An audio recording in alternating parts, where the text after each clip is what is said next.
Mr. Speaker, I have the honor to table, in both official languages, the government's fall economic statement, supporting Canadians and fighting COVID-19. À l'heure actuelle, le nombre de cas de COVID-19 is surging across Canada right now. We know the winter ahead will be hard. For far too many families, it will be a winter of loneliness and grief. But we also know that spring will follow winter. The message I would like to share with Canadians today is that we will get through this. We are a resilient people.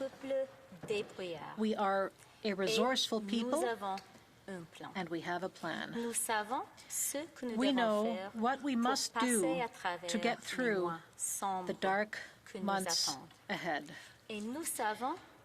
And we know what we must do to bring our economy roaring back once this pandemic is beaten. Mr. Speaker, every life lost to COVID-19 is one life too many. So we need to redouble our public health efforts until the virus is crushed. We do not have the luxury of fatigue. And we now have arrows in our quiver. We are better prepared today than we were last spring. Canadians and Canadian businesses now have access to a comprehensive package of federal support measures to help them weather shutdowns ordered by public health authorities.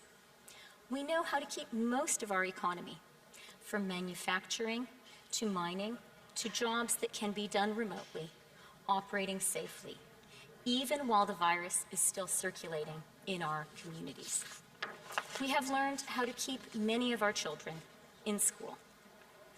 Our ability to treat the disease has evolved. As of late November, more than 5.5 million Canadians had downloaded the COVID Alert app. We have the PPE and ventilators we need. We have learned to wear masks, to keep 2 meters apart, and to wash our hands. Most importantly, Mr. Speaker, safe, effective, and plentiful vaccines are on the way. We don't know precisely when this pandemic will end, but we do know that it will end. This fall economic statement outlines the Government of Canada's measures to fight and defeat COVID-19, to support Canadians through this crisis, and to rebuild Canada's economy once the virus is beaten.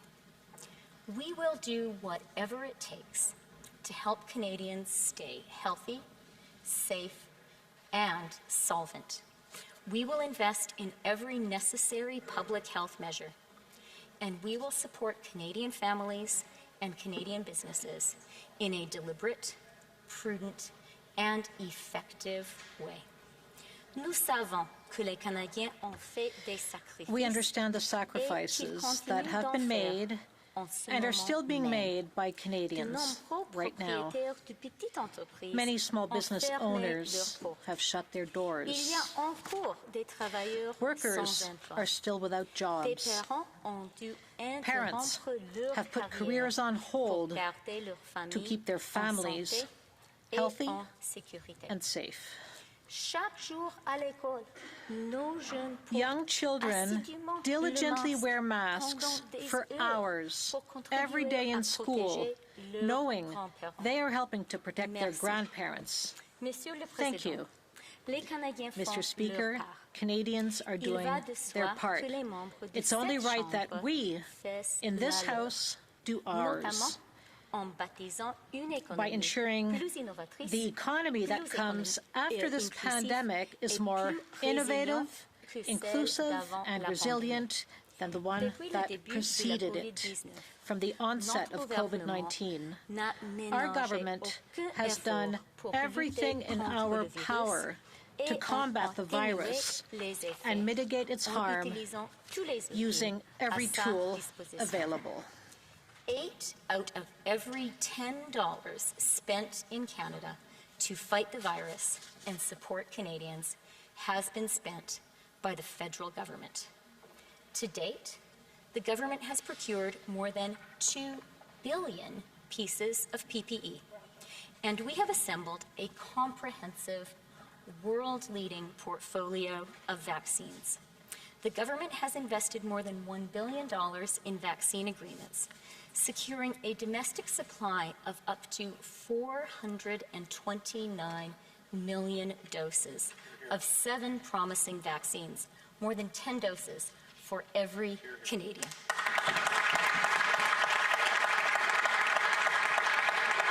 In fact, Mr. Speaker, Canada has secured the most diverse and extensive vaccine portfolio of any country in the world. Every Canadian can rest assured that a safe and effective vaccine will be available to them free of charge.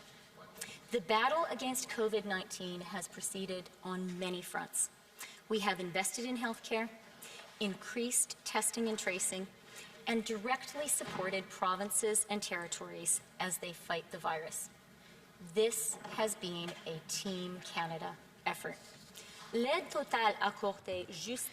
Total support so far includes $322 billion in direct measures to fight the virus and help people, and $85 billion in tax and duty deferrals.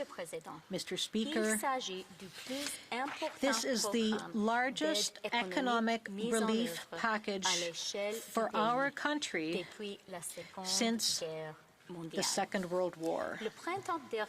Last spring, the Canadian Armed Forces did heroic work in our long-term care facilities in Ontario and Quebec, and they helped save Canadian seniors' lives.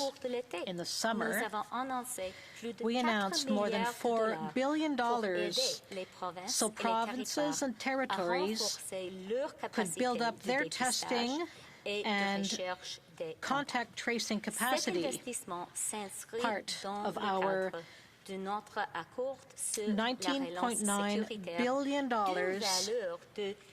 Safe Restart package. To help stop the spread of the virus in vulnerable communities, we worked with cities and communities to ensure that voluntary self-isolation sites would be available as an alternative to crowded housing. Alongside these essential health measures, we've introduced robust economic programs to help people, businesses, and organizations of all sizes to survive this pandemic together. These supports form a comprehensive safety net, which will be in place until the summer of 2021. The Canada Emergency Response Benefit, the Canada Emergency Wage Subsidy, and the Canada Emergency Business Account were quickly developed and rolled out so that people could pay their rent and mortgages and feed their families while doing their part to defeat the virus by staying home. From March through October, the CERB alone supported 8.9 million Canadians. Seniors received a special old age security top-up of $300, and qualifying Canadians with disabilities have received additional support worth up to $600. In August, the government announced the Canada Recovery Benefit, the Canada Recovery Caregiving Benefit, the Canada Recovery Sickness Benefit, and enhanced employment insurance. Each will be in place through the fall of 2021. This safety net is providing essential security to millions of Canadians.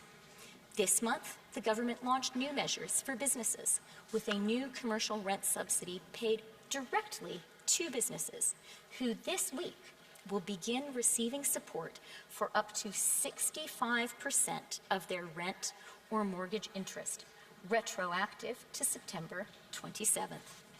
Businesses will also begin receiving new lockdown support of an additional 25% of rent or mortgage interest, where a shutdown is required by public health order. This means qualifying businesses in lockdown can have up to 90% of their rent covered. We are extending the Canada Emergency Wage Subsidy through to June of 2021.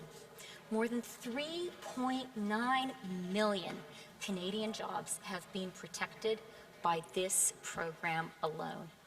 Mr. Speaker, in December, Canadian businesses will be able to apply for a top-up to the Canada Emergency Business Account Loan and Grant Program. Already, more than 780,000 small businesses across the country have taken advantage of the $40,000 CEBA loan, of which $10,000 is forgivable. The top-up is an additional $20,000 loan, of which half will be forgivable. Monsieur le Président, Mr. Speaker, we know that small businesses are the heart of our communities and the engine of our economy. Small businesses are the foundation of Canada's middle class. And we know this crisis is hitting family businesses particularly hard, imperiling in a few months the work of a lifetime and often of generations. That's why it is so important to support our small businesses and the middle-class families who have built them. Mr. Speaker, these measures provide economic certainty to Canadians in a turbulent and uncertain time. They will help get us through the winter. And these measures are targeted and flexible. They are most generous to those in greatest need. They are an essential complement to our healthcare response. These measures allow people and businesses to do the right thing, knowing they don't have to choose between public health and putting food on the table. Our commitment to employee sick leave and to supporting businesses where local shutdowns are ordered are examples of this approach.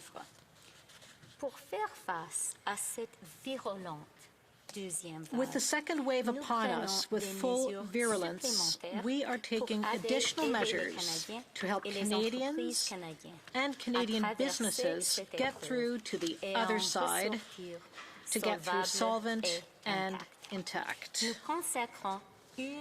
We are providing $1 billion for a safe, long-term care fund for the provinces and territories, making fresh investments in PPE,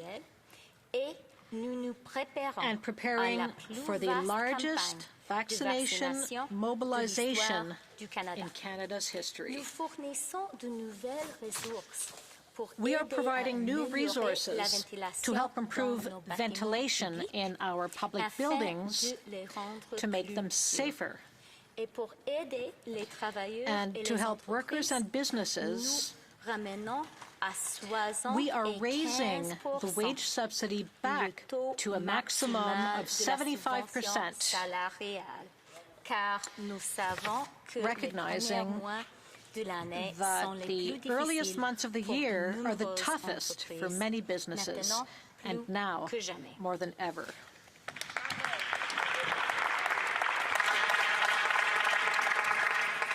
Nous savons que les entreprises du secteur du tourisme, We know that businesses in tourism, hospitality, travel, arts, and culture have been particularly hard hit. So, we are creating a new stream of support for those businesses that need it the most. A credit availability program with 100% government-backed loan support and favorable terms for businesses that have lost revenue as people stay home to fight the spread of the virus. Mr. Speaker, this is the most severe challenge our country has faced since the Second World War. It is our most severe economic shock since the Great Depression, and our most severe public health crisis since the Spanish flu a century ago. Canadians should know that their federal government will be there to help them get through it, come what may.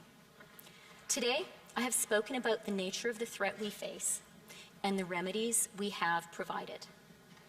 The fight against COVID-19 continues. But there is now light at the end of the tunnel. After winter comes spring. The seeds we have sown and will continue to plant in the weeks and months ahead to protect Canadians' health and save our jobs and businesses will help us come roaring back from the coronavirus recession. This careful husbandry will prevent the long-term economic scarring that would otherwise delay and weaken our post-pandemic recovery. Mr. Speaker, I'm the daughter of an Alberta farmer. Canada's farmers spend the winter fixing their tractors, combines, and seed drills, and stocking up on supplies. While the ground is frozen, they get ready for seeding when the earth thaws. Like all those great Canadian farmers, the work we do today will stand us in good stead in the spring. When the virus is under control and our economy is ready for new growth, we will deploy an ambitious stimulus package to jumpstart our recovery. Spending roughly 3 to 4% of GDP over 3 years, our government will make carefully judged, targeted, and meaningful investments to create jobs and boost growth. Notre plan de relance sera conçu avant tout pour fournir à notre économie le soutien financier dont elle a besoin fiscal support the Canadian economy needs to operate at its full capacity and to stop COVID-19 from doing long-term damage to our economic potential. Ce plan misera sur des investissements judicieux et limités dans le temps. Rather, will be smart, time-limited investments that can act fast while also making a long-run contribution to our future shared prosperity, our quality of life, our competitiveness, and our green transformation. The government's growth plan will include investments that deliver on our commitment to create 1 million jobs and restore employment to pre-pandemic levels, as well as to unleash some of the Canadian economy's preloaded stimulus, the additional savings that have accumulated in the bank accounts of some Canadians and on the balance sheets of some businesses. Our growth plan will foster economic rebirth in the short term and strengthen this country's competitiveness in the long run. Today, we are presenting a down payment on this plan. These are measures we can begin safely taking now. They include investments in the green economy and job training, particularly for youth and care providers, rural broadband, airport infrastructure, rapid housing, economic empowerment for vulnerable communities, and measures to immediately build up our health and social infrastructure. Monsieur le Président, Mr. Speaker, nous savons que la compétitivité future du Canada dépend de notre capacité de tirer parti de l'économie verte à zéro émission nette. Notre plan de croissance doit continuer de nous aider à faire avancer notre lutte contre les changements climatiques et à promouvoir une économie propre.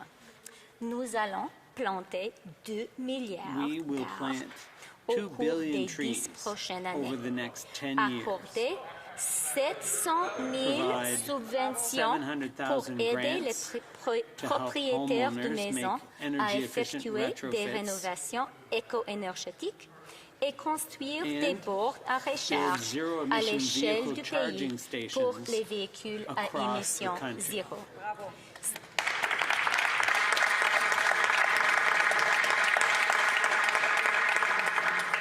Ces mesures favorisent les dépenses de consommation et les investissements et contribueront à rendre notre économie plus écologique et à créer des emplois bien rémunérés. Mr. Speaker, this is a recession like no other we have faced. Women, young people, new Canadians, Black and racialized Canadians have been disproportionately hurt by the COVID-19 recession. They are, after all, the Canadians who are most likely to work in some of our hardest hit industries, including care, hospitality, and retail. And we know that First Nation, Inuit, and Métis peoples are also disproportionately affected by this pandemic. Our growth plan will be designed with this particular damage in mind and will seek to heal it.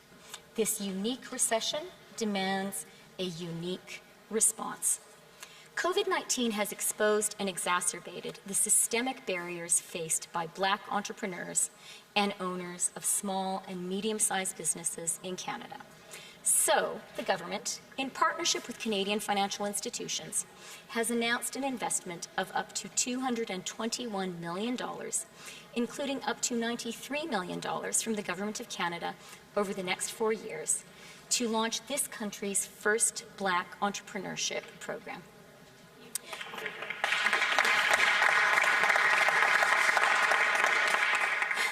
There is an unacceptable gap in infrastructure in Indigenous communities. So our government proposes to invest $1.5 billion beginning in 2020-2021 to speed up the lifting of all long-term drinking water houses in First Nation communities. COVID-19 has been especially hard for young children and their families. We know that many middle-class families are really struggling. So to provide immediate relief for families with young children, our government proposes to introduce temporary additional support totaling up to $1,200 in 2021 for each child under the age of 6 for low and middle income families who are entitled to the Canada Child Benefit.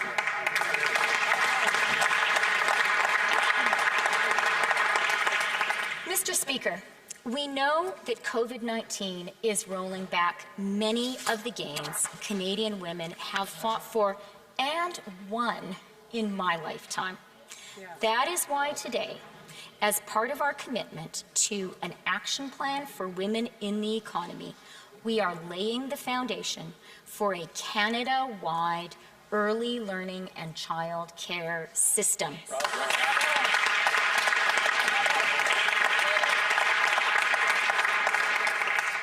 Just as Saskatchewan once showed Canada the way on health care, and British Columbia showed Canada the way on pollution pricing, Quebec can show us all the way on child care.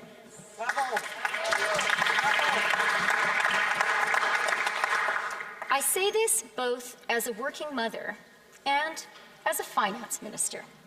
Canada will not be truly competitive until all Canadian women have access to the affordable childcare we need to support our participation in our country's workforce.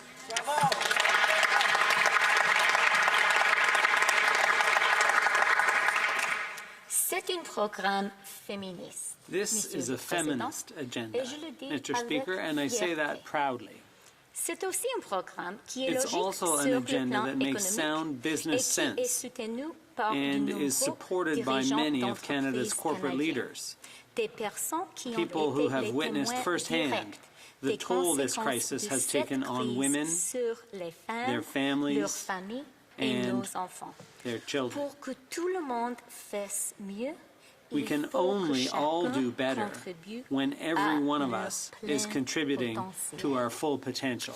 As we build back, we have it within our reach to build back better. Tackling challenges that hold us all back. Homelessness, systemic racism, the unfinished and essential work of reconciliation. Economic downturns are always especially hard on young people.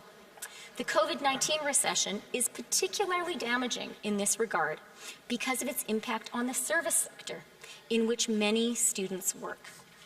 Among other steps, the government proposes to reduce student debt by eliminating interest on the federal portion of the Canada Student Loans and Canada Apprentice Loans for 2021-2022.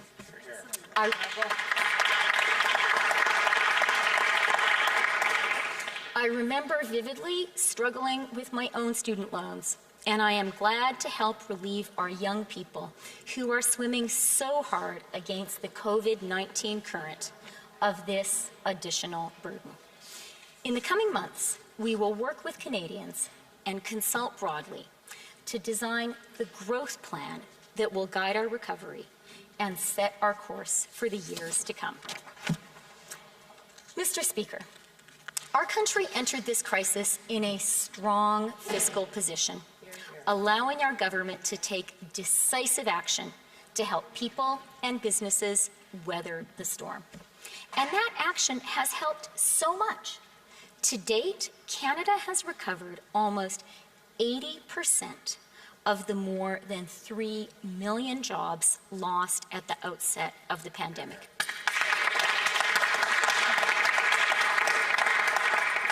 Compare that to the United States, which has recovered just over half. But there is still a lot of hard slogging ahead. First, we must defeat the virus.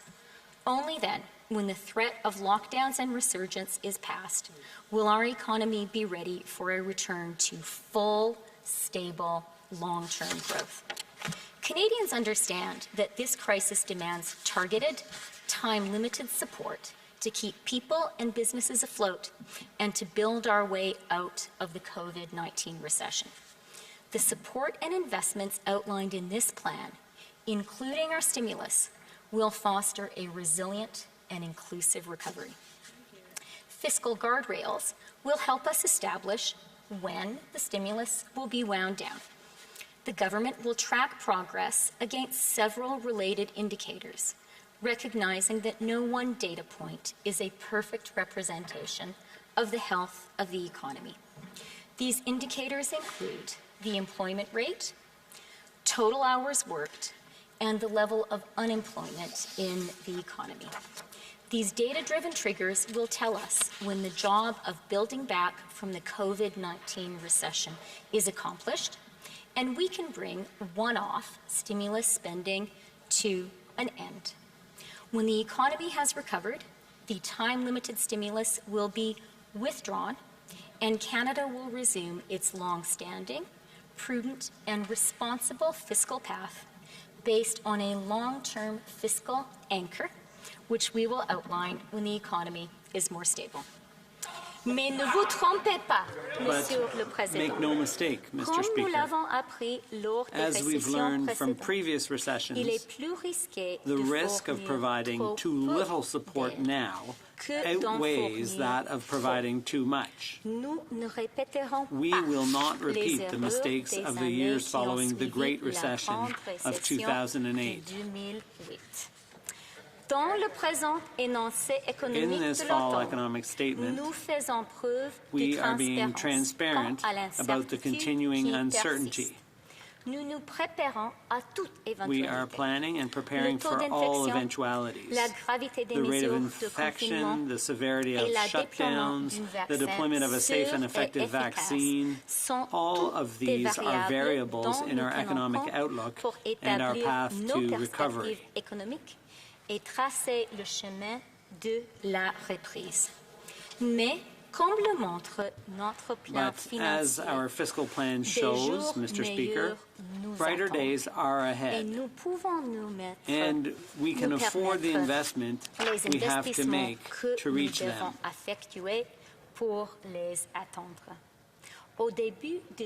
Canada entered this pandemic with the strongest fiscal position of any G7 country. We retain that position today. Federal debt servicing costs relative to the size of our economy remain at a 100-year low. And we are locking in those low costs by issuing more debt into longer-term instruments at these historically low rates. Canadians want a fair tax system where everyone pays their fair share, so the government has the resources it needs to invest in people and keep our economy strong. That is why we are moving ahead with implementing GST, HST on multinational web giants.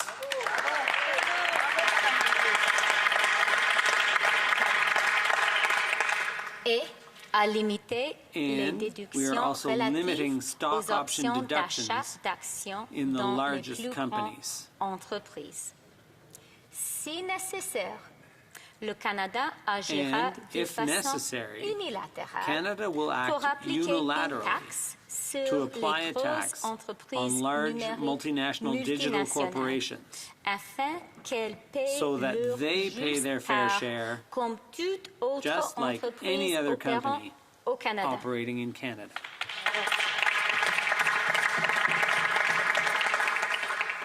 Mr. Speaker, our growth plan is far-reaching and transformative. But does this mean that the worst of the COVID-19 crisis is past? Sadly, it does not. Indeed, our country's most difficult days may come in the weeks and months immediately ahead. Hospitalizations are on the rise, and the virus continues to take a terrible toll, particularly on our elders. That is why we must redouble our public health efforts, obey public health instructions, physically distance, wear masks when in public, avoid social gatherings, and wash our hands. We must all do this, Mr. Speaker. We can save lives. Canadians can and should avail themselves of the federal programs now available. Here. This safety net is there now so that people can make the right decisions to protect our health. If we do the right things, if we hunker down and heed public health advice for these last remaining months, we will also be doing the right thing for our economy. And we will bring closer the day when every Canadian can get back to normal life.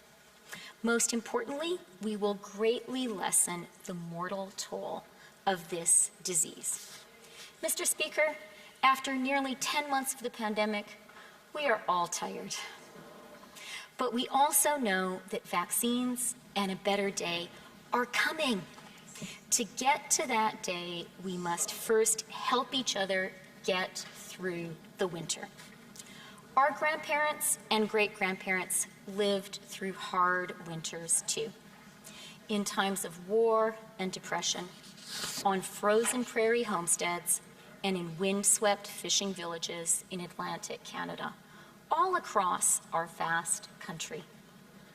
The living survivors of those days, now our most vulnerable elders, are counting on us to buckle down for another few months. We can do this, Mr. Speaker.